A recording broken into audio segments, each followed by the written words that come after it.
Agora que vocês foram apresentados a uma introdução sobre a influência da psicologia no processo de emagrecimento, a gente vai se aprofundar nos conhecimentos sobre o comportamento alimentar a partir da perspectiva das neurociências. Como eu disse para vocês, a psicoeducação é parte muito importante do processo terapêutico que auxilia no emagrecimento. A psicoeducação vai levar vocês a entenderem todo o funcionamento psicológico envolvido nesse processo e modificar algumas crenças que vocês possam ter sobre o emagrecimento. É importante que vocês saibam que nada é impossível. Toda mudança comportamental é plenamente possível. Existe uma estrutura cognitiva responsável por esse processo. E ao longo de toda a nossa vida, a gente consegue mudar isso. Só que não é algo intuitivo, não é algo natural e não é algo fácil. É preciso entender os processos envolvidos para que a gente consiga alcançar os resultados que a gente deseja. Então, não se culpem, não se sintam mal por não conseguir. Vocês não tinham a informação necessária para alcançar o que vocês desejavam e agora vocês vão ter. Então, vamos lá, vamos conhecer um pouco mais sobre o comportamento alimentar. O comportamento alimentar é a adoção de um tipo de prática adquirido por meio dos costumes estabelecidos tradicionalmente, atravessando gerações e compartilhado em outras dimensões da vida social. Vai muito além da nutrição. Quando a gente fala que é um comportamento adquirido por meio de costumes estabelecidos tradicionalmente, a gente está falando das influências culturais. Pensa que aqui no Brasil a gente associa a nossa comida típica com arroz e feijão, com a feijoada, com o PF, o famoso PF, arroz, feijão, carne, ovo, farofa. A gente tem o hábito de pela manhã comer um pãozinho, tomar um café. É claro que dentro dos pequenos grupos familiares vão existir pequenas variações, mas, de forma geral, quando a gente olha para fatores culturais nacionais, isso é um padrão. Nós aprendemos esse padrão. E é fácil entender isso quando a gente pensa em outras culturas. É natural que nos Estados Unidos, pela manhã, eles comam ovos, bacon e panquecas. A gente não tem o hábito de comer panqueca pela manhã, por exemplo. Na China, eles comem sopa. Sopa de manhã é algo que nem passa pela cabeça do brasileiro. É claro que pode ter alguém que come sopa pela manhã, mas não é um padrão, não é o comportamento geral aprendido. E isso vai ter uma influência física nessas pessoas. Aqui é importante entender que isso atravessa gerações também. Os nossos pais, os nossos avós agiam dessa forma, esse conhecimento foi passado até chegar na gente passar para os nossos filhos e isso é compartilhado em outras dimensões da vida social. Isso significa que o nosso comportamento alimentar não se reduz à nutrição. A gente aprende que comer à mesa com outras pessoas é agradável. Então, quando a gente vai comemorar algo, a gente reúne as pessoas para comer. Aqui é muito comum isso, né? Vamos fazer um churrasco para comemorar o aniversário. A gente não fala, vamos comemorar o aniversário lendo o livro. Não é algo comum na nossa prática social. Então, mais uma vez, a alimentação está atrelada a outras coisas. Quando a sua avó faz um bolinho para você, ela quer te nutrir? Não. Ela quer te agradar de alguma forma. Então, a alimentação está associada ao afeto. São outras dimensões que vão influenciar no nosso comportamento alimentar e é importante estar atento para entender que existem outras formas de demonstrar afeto, de estar junto com outras pessoas.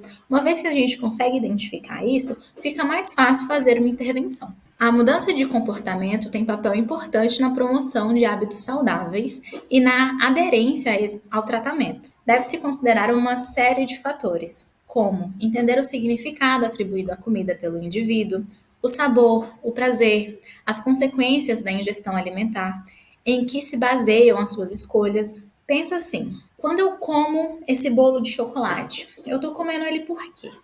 Que sensação ele remete a mim? É um afago? É um momento de alívio? Ele alivia a minha ansiedade? Por que eu escolho um bolo de chocolate e não um prato enorme de salada? É por causa do sabor? É possível que eu adapte o meu paladar? Eu tenho outras formas de sentir prazer além da comida? Quando eu como esse bolo, as consequências são mais vantajosas ou desvantajosas? A escolha é baseada em quê? Por que eu faço essa escolha alimentar? Eu como só porque é assim que eu sempre comi e eu não sei fazer de outra forma? Ou eu escolho conscientemente que eu quero fazer aquilo e eu estou disposta a arcar com as consequências? Tudo isso está envolvido no processo do comportamento. São escolhas que são feitas.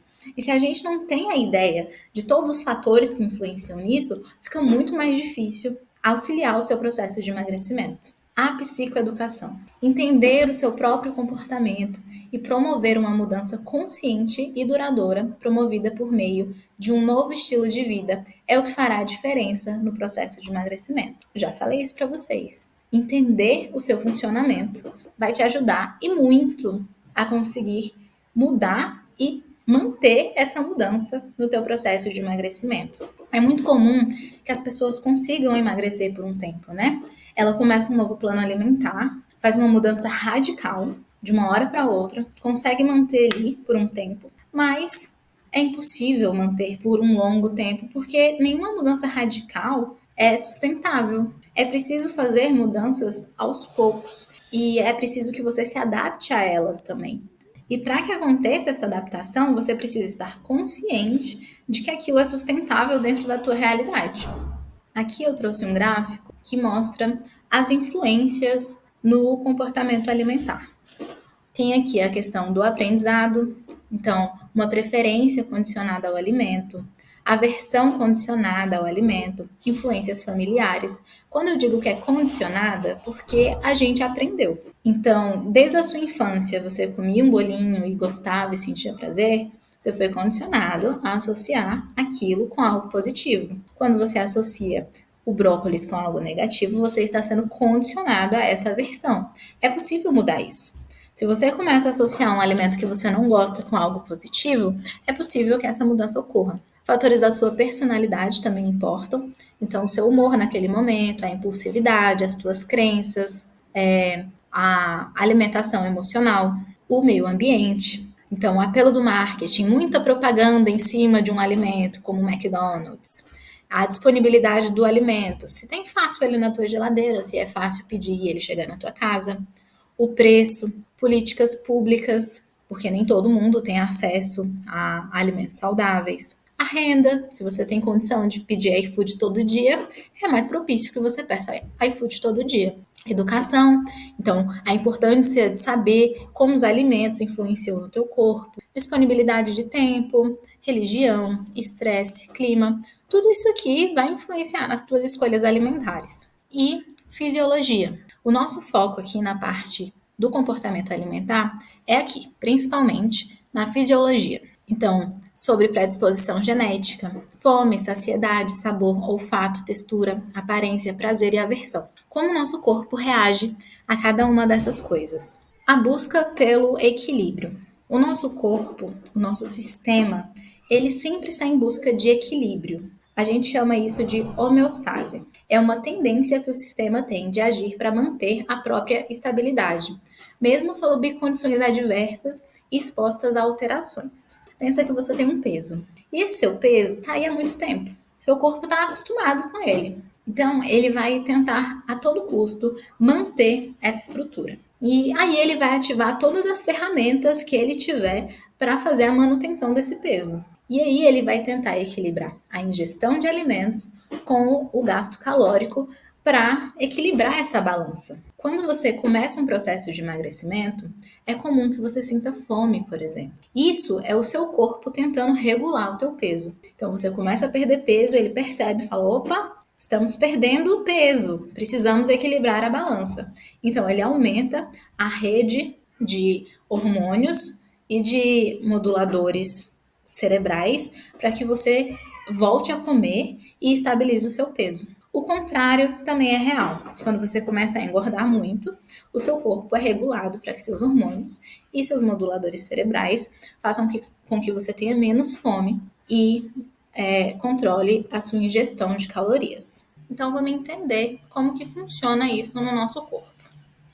O comportamento alimentar sofre influência de aspectos neuroendócrinos e de aspectos neuroquímicos. São dois sistemas atuando, o sistema homeostático e o sistema hedônico. O sistema homeostático é o responsável pelo equilíbrio da ingestão e gasto de caloria. Quando a gente emagrece, o nosso corpo vai tentar fazer com que a gente volte para o peso anterior. Quando a gente engorda também. A gente tem um grau de normalidade. Quando a gente fica muito tempo no mesmo peso, o nosso corpo se acostuma com aquilo, porque ele já funciona daquela forma há bastante tempo. E, pela lógica de economia de energia, é agradável para o nosso corpo manter esse equilíbrio. É por isso que quando a gente emagrece, a gente sente mais fome, por exemplo. Esse é um sistema de regulação interno que nós temos para que o nosso organismo se mantenha igual, sem mudanças. A homeostase é uma tendência que o sistema tem de agir para manter a estabilidade, mesmo sob condições adversas e expostas a alterações. Sabe quando a gente está com frio e a gente começa a tremer? Esse também é um sistema homeostático. A gente treme para que a gente consiga aquecer o nosso corpo. É um exemplo. A gente não tem controle sobre esse tremor, da mesma forma que a gente não tem controle sobre o nosso sistema homeostático de emagrecimento. A gente vai ter uma influência endócrina tentando controlar o nosso nível de saciedade e de fome. Quando você perde peso, o hormônio responsável pela sua saciedade vai diminuir, aumentando o hormônio responsável pela fome. Porque aí você tem uma ingestão maior de calorias e volta para o peso que seu organismo já está acostumado. Ele busca a estabilidade. Esse sistema homeostático do comportamento alimentar relacionado aos nossos hormônios se chama hipotálamo. Ele é a partir do nosso corpo responsável pela produção de leptina e de grelina. A leptina é o hormônio da saciedade e a grelina é o hormônio da fome. Para a produção desses hormônios, alguns fatores são importantes. Então, o que nós comemos, a quantidade que nós comemos, como nós comemos e a nossa composição corporal influenciam nisso. Aqui no que comemos e a quantidade que comemos, os nossos nutricionistas e endócrinos serão muito importantes, porque eles vão conseguir incluir no teu plano alimentar alimentos que garantam maior saciedade. Isso vai fazer com que os teus hormônios sejam influenciados, a leptina e a grelina. A quantidade também é importante. Mas, se você sabe que a sua fome necessariamente vai aumentar, porque o teu sistema homeostático vai fazer com que você tente voltar à normalidade, você entende que é algo que você vai ter que passar por um período, mas que o seu corpo vai se adaptar. O ser humano é expert em se adaptar. É por isso que estamos aqui até hoje, porque a gente se adapta, independente do ambiente. Se ele é bom ou se ele é ruim, a gente vai conseguir se adaptar. Então, se você está com excesso de peso e seu corpo se adaptou, não necessariamente isso é o melhor para você. É só o seu corpo tentando buscar estabilidade. Se você emagrece e sente fome, não é que o seu corpo está errado. Não é que existe um problema e que, na verdade, você tem que ficar com o teu corpo antigo. Não. É só um sistema de regulação fisiológico que existe. E a gente tem ferramentas para mudá-lo. Quando a gente consegue manter por um tempo o novo peso, seu corpo vai se adaptar também e vai estabilizar e vai buscar estratégias para mantê-lo. É uma questão de dar tempo ao tempo. A composição corporal aqui é muito importante, porque quanto mais tecido de gordura a gente tem, maior produção de leptina, maior saciedade. Então, uma forma do teu corpo regular a tua quantidade de ingestão calórica é produzindo mais leptina. Só que a gente sabe que pessoas não comem apenas quando estão com fome, por todos aqueles fatores socioculturais que eu falei no começo da aula. Estar atento à tua fome, ao teu desejo de comer e os motivos pelos quais você toma a decisão de se alimentar é muito importante nesse processo. Esse aumento na produção de leptina com tecido adiposo maior vai influenciar na sua fome, mas não necessariamente na quantidade de comida que você ingere ou no número de calorias que você ingere, porque a gente não se alimenta apenas para nutrir o corpo. E aí entra o sistema hedônico, que trabalha associado ao homeostático. Eles estão juntos. Um não é desligado em algum momento e o outro toma o controle. Não, eles estão juntos. O sistema de regulação hedônica é o responsável pela busca pela recompensa. Comer exige esforço. Hoje, nós temos muitas facilidades no mundo moderno. A gente abre o celular e consegue pedir uma comida. A gente pode pagar para alguém cozinhar para a gente. Antigamente, não. As pessoas precisavam caçar. Isso gastava muita energia.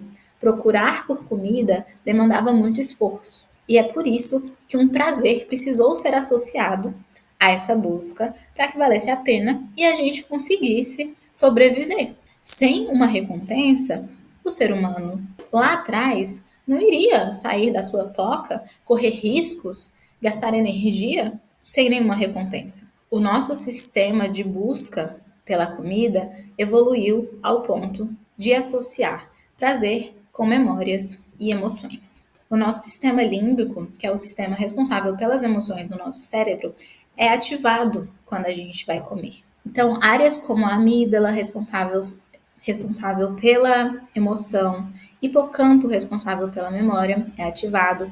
O núcleo accumbens é responsável pela produção de dopamina, ou seja, de motivação para ir em busca da comida. E aí, a gente tem uma série de fatores que auxiliam na ativação dessas partes do nosso cérebro para que aconteça a busca pelo prazer. O cheiro, a aparência, a textura, os locais que a gente está, o sabor, tudo isso vai influenciar no nosso desejo de ir atrás daquele alimento. Lembra que atrás que eu falei para vocês aqui, ó, sobre fome, saciedade, que a gente já falou dentro do sistema hedônico, mas eu falei também sobre sabor, olfato, textura, aparência, prazer. Essa parte aqui é o que eu tô falando aqui.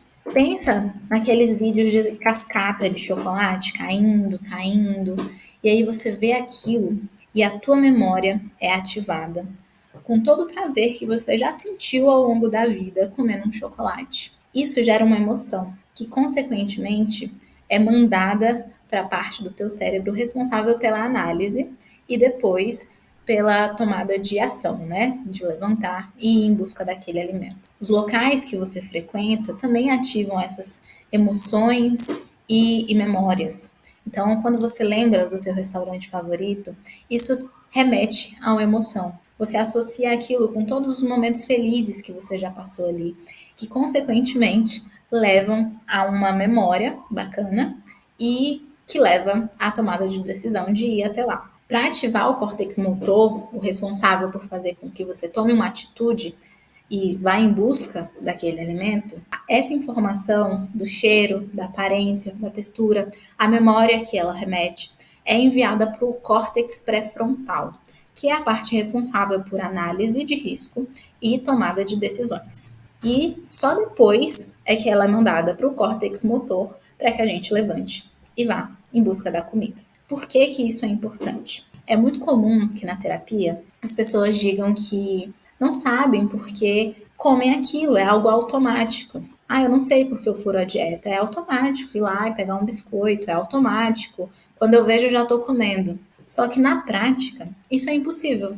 Automático é respirar. É uma ação que a gente faz e não precisa pensar. O nosso corpo é estruturado para que você respire, independente de lembrar daquela ação ou não.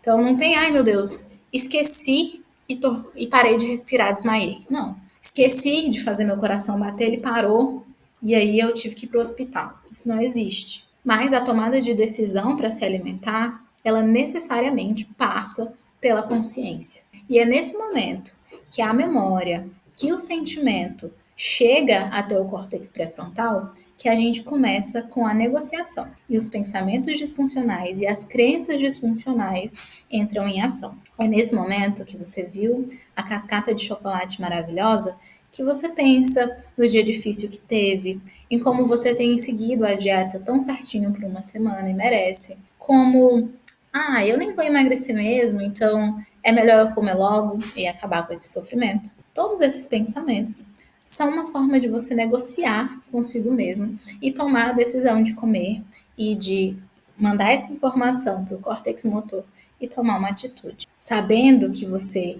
necessariamente toma a decisão de se alimentar, acabou a desculpa de que eu como automático. Você só precisa começar a prestar atenção na tua tomada de decisão. Qual é o processo que passa na tua cabeça que faz com que você tome essa decisão? Esses pensamentos são verdadeiros? Porque tem isso também. É natural que a gente pense que tudo que passa na nossa cabeça é real. E não. Isso é um dos ensinamentos da TCC também.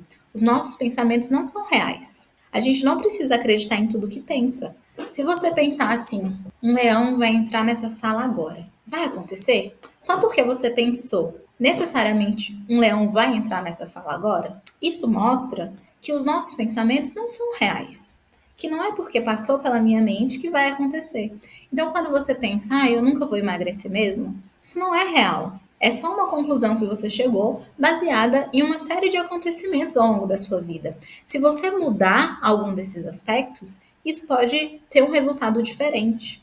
Eu expliquei para vocês como funciona um organismo saudável na produção de leptina e de grelina. Quando o indivíduo está obeso, isso muda. Existe uma discussão atualmente sobre obesidade ser ou não doença, e isso é uma discussão muito importante, porque pessoas obesas realmente sofrem muita discriminação e merecem respeito e merecem ser incluídas socialmente. Porém, é inegável que existem consequências para o excesso de peso. E é com base nisso que a obesidade é entendida como uma doença. Não é um fator necessariamente excludente. Na verdade, saber que a obesidade é uma doença garante que essas pessoas tenham acesso a tratamento. É muito importante. Em 1946, a OMS definiu saúde como estado completo de bem-estar biopsicossocial, não simplesmente ausência de doença. Antes disso, a saúde era entendida como ausência de doença. Então, se eu não estava doente, eu estava saudável. E hoje isso mudou. A gente engloba outros aspectos, não só fisiológicos.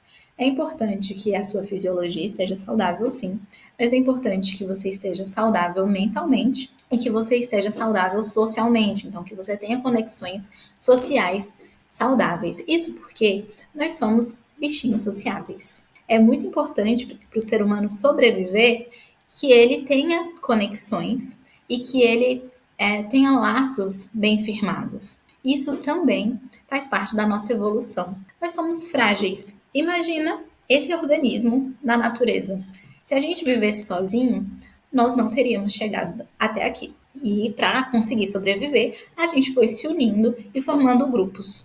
Esses grupos hoje são muito importantes também. A gente se acostumou a viver dessa forma e é por isso que a nossa saúde mental depende também de relações saudáveis. A obesidade é definida como um excesso de gordura corporal quando o IMC é maior ou igual a 30. Os indivíduos que possuem o IMC entre 25 e 29,9 são diagnosticados com sobrepeso e já podem ter alguns prejuízos com excesso de gordura. Existe uma discussão sobre a validade do IMC, porque esse cálculo é baseado no peso e não necessariamente na composição corporal, mas ele atualmente é a melhor opção que se tem. Por quê? Porque ele une custo, efetividade e fidedignidade. Ele tem um custo baixo para ser realizado, ele realmente faz o que se propõe a fazer e ele tem um resultado fidedigno. E existem outros meios que você pode utilizar também na clínica, na prática clínica, para identificar se aquilo é gordura corporal ou massa magra.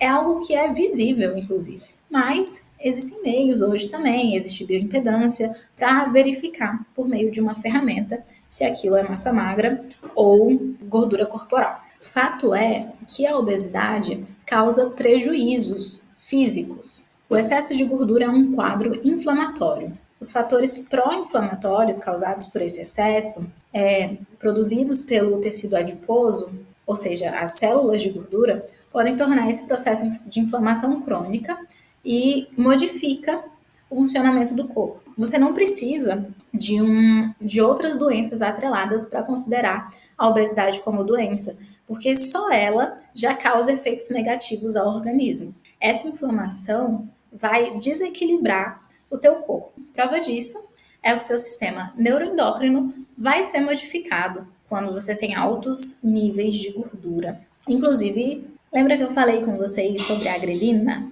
e sobre a leptina? Então, famoso efeito sanfona, né? Quando o indivíduo é obeso, ele tem alta quantidade de tecido adiposo, de gordura. Então, ele diminui a produção de leptina, certo?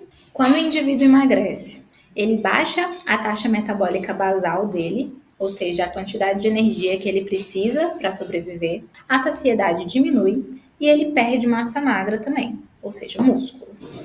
Na perda de gordura, ele também vai perder um pouco de músculo. E o apetite dele aumenta e é comum um aumento na gordura visceral, aquela gordura entremeada, porque a gente tem uma capinha de gordura por fora do nosso corpo e gordura por dentro do músculo também. A gordura por dentro do músculo é chamada de gordura visceral.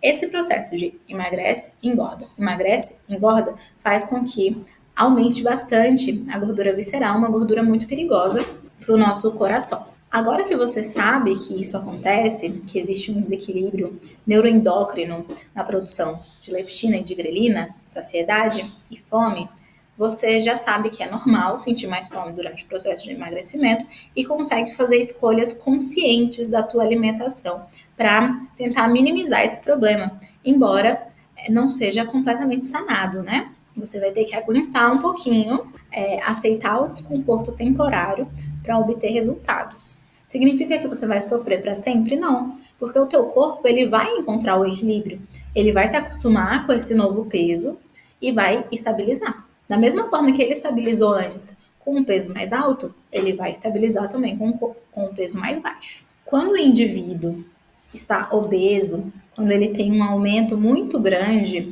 do tecido adiposo, a leptina continua sendo produzida. Só que ela é produzida em um número tão grande que ela não consegue mais se conectar aos receptores do hipotálamo.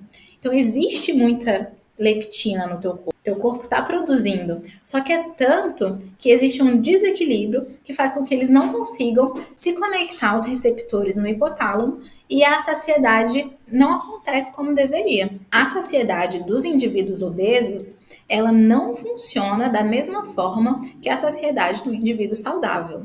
Nos estudos neurocientíficos também foi encontrado que o peptídeo YY, que é responsável também pela saciedade, a leptina é o principal hormônio da saciedade, mas existem outros elementos bioquímicos no teu corpo que influenciam. O peptídeo YY é um deles. Também existem estudos que mostram que ele também diminui quando o IMC está alto. Em relação às alterações neuroquímicas que acontecem na obesidade, uma pesquisa utilizando ressonância magnética funcional mostrou que a ativação do núcleo accumbens, o responsável pela produção de dopamina, ou seja, de motivação para ir em busca do alimento, é mais sensível, ou seja, mais suscetível a dicas alimentares quando o indivíduo é obeso.